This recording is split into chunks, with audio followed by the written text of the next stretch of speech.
you grab yourself a copy. Let's take a look at what was happening today at State House. This is President William Ruto is making bold moves to reclaim political ground in the Mount Kenya region in what is seen as a direct counter to Deputy President Rigathi Gachagua's growing influence. The head of state has turned to the African Independent Pentecostal Church of Africa, better known as AIPCA, a platform long associated with Gachagua's political base, to woo back the critical voting bloc.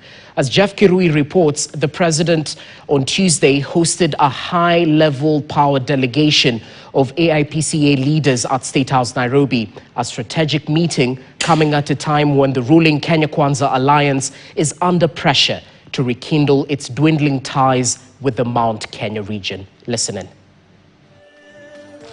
Founded in the 1920s, the African Independent Pentecostal Church of Africa, AIPCA, has long been linked to Kenya's freedom struggle.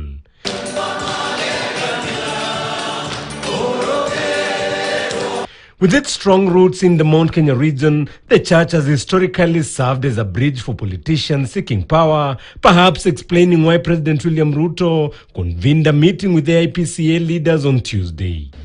It is my responsibility as the leader of this nation kuunganisha watu wote, mandugu, cousins, majirani, maadui,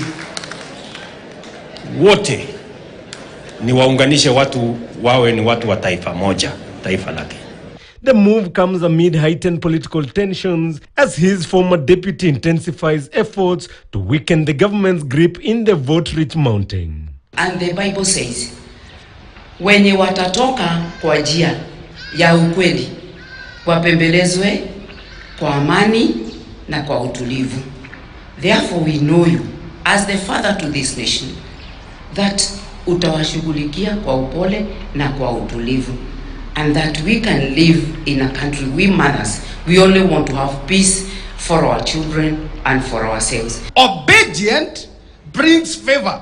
If you want to get favor in this world and in this church and in this nation, just obey, because obedient attracts favor. Ruto's meeting with AIPCA comes at the time when former Deputy President Rigathi Gachagua has been actively using church pulpits, including those of AIPCA, to rally support and mount a political comeback following his impeachment in October last year.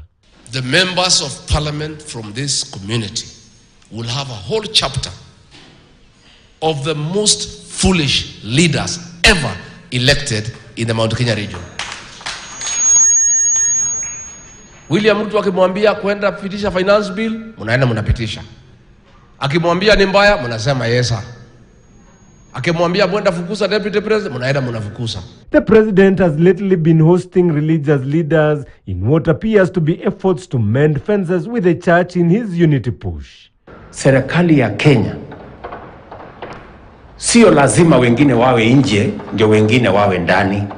Hapana, tunaweza kuungana sisi wote.